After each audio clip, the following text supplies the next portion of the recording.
Most people think companies fail because they make one huge mistake: a bad product, a weak economy, a dangerous competitor. But many businesses fail in a quieter way. They stop taking smart risks. Leaders stop listening. Rules become more important than results. Experts replace judgment. Bad news gets hidden.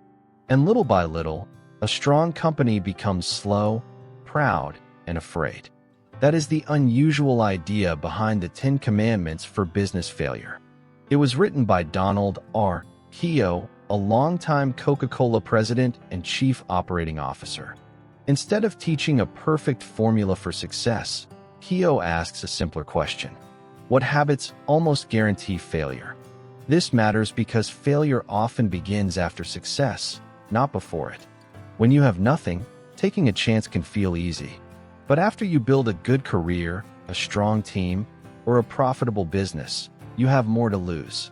So you become careful, then more careful. Soon, protecting what you have becomes more important than building what comes next. You can see this in daily work. A manager says, "This process worked for 10 years, so why change it?" A leader ignores a strange new idea because it feels too risky. A team knows a plan is wrong, but nobody wants to challenge the boss. Another company creates 5 forms to approve a simple purchase. Everyone looks busy, but nothing important moves. Keough's warning is not that leaders should become reckless. His point is almost the opposite. Good management requires thoughtful risk, flexibility, clear thinking, honest feedback, and the courage to correct yourself. The danger begins when success makes you believe you no longer need those things. The first group of failure habits is about becoming too comfortable with your own success. Keough starts with risk. When a company is young, it often survives by trying things. It experiments because it must. But once it becomes successful, fear of loss can take control. Leaders start defending the present instead of investing in the future. Keough used a personal memory to fight this fear. He thought about his great-grandfather, who supported his family by breaking rocks with a heavy hammer. That memory reminded him that losing comfort was not the same as losing everything. It gave him perspective. The lesson is simple. If you become too afraid to lose what you have, you may also lose the ability to create what comes next. Then comes inflexibility. A successful system can slowly become a prison. Coca-Cola once had a famous bottle design that people knew and loved. That bottle was an advantage. But when Pepsi used larger packages to compete, the same advantage became a limit. Coca-Cola had invested deeply in its existing bottle system, so changing was difficult. What once made the company strong could also make it slow. This happens far beyond soft drinks. The more time, money, and pride you put into one way of working, the harder it becomes to question it. You stop asking what works now, and start asking, how do we protect what worked before? That leads to another danger: isolation. As leaders gain status, people often become less honest around them. Employees enter the room more carefully. They choose safer words. Problems are softened. Bad news arrives late. A leader may think this means the company is healthy. In reality, it may mean people are afraid. Keough's larger point is that leadership needs contact with reality. If the people closest to the work cannot speak openly, the leader is not receiving information. He is receiving a performance. And once a leader becomes isolated, it becomes easier to assume he cannot be wrong. Keough gives an important example from his own career. A manager wanted Coca-Cola to invest heavily in East Germany. Keough quickly rejected the idea. He assumed the market was too poor and the opportunity too weak. But the manager strongly disagreed and was ready to leave. Instead of ending the conversation, Keough went to see the market himself. What he found changed his mind. He not only accepted the idea, but supported an even larger investment. That story shows what strong leadership really looks like. It is not being right all the time. It is being able to discover that you are wrong before your mistake becomes too expensive. The second group of failure habits is about replacing judgment with appearances, noise, and systems. One danger is chasing growth while ignoring basic ethics. Keough's message here is very direct. Business does not create a special moral world where normal rules disappear. A company can make its numbers look better for a while. It can hide losses, move responsibility, or blame outside forces. But a business built on false information eventually makes bad decisions, because its own picture of reality is false. This problem gets worse when leaders become more interested in public image than in the real health of the company. If looking successful becomes more important than being healthy, people start managing the story instead of managing the business. Another danger is failing to think deeply. Modern leaders receive huge amounts of information. Reports, emails, dashboards, meetings, forecasts, messages, and advice arrive all day. More information can feel like more knowledge, but they are not the same thing. Keough warns that too much undigested information can hide the truth. A leader may know the numbers, but not understand the situation behind them. Sales are down, but why? A customer score changed, but what actually happened in the customer's life? A report says the project is on track, but what does the team on the ground see? Knowing a little can sometimes be more dangerous than knowing nothing, because partial knowledge creates confidence. You feel informed, so you stop asking questions. The answer is not to reject data. It is to make time to think about what the data means. The same rule applies to experts.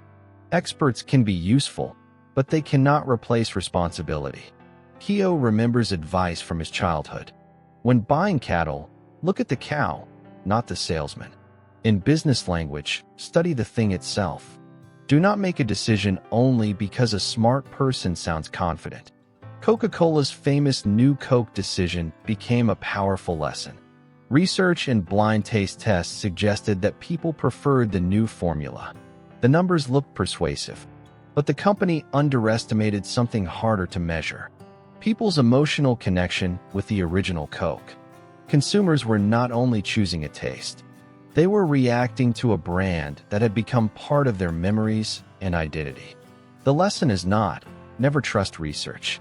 It is, know what your research does not measure. Then there is bureaucracy. Keough tells a small story that explains a large problem. After taking a senior role, he once asked his secretary to get some pencils. The request became so difficult because of internal procedures that she eventually broke down in tears. A few pencils had become a management problem.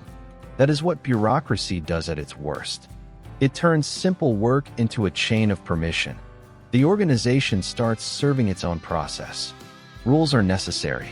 Controls are necessary.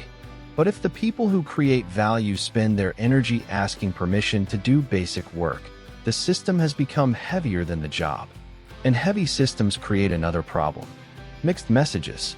Information can change as it travels through a company. A budget becomes just a number. A cost no longer feels like real money.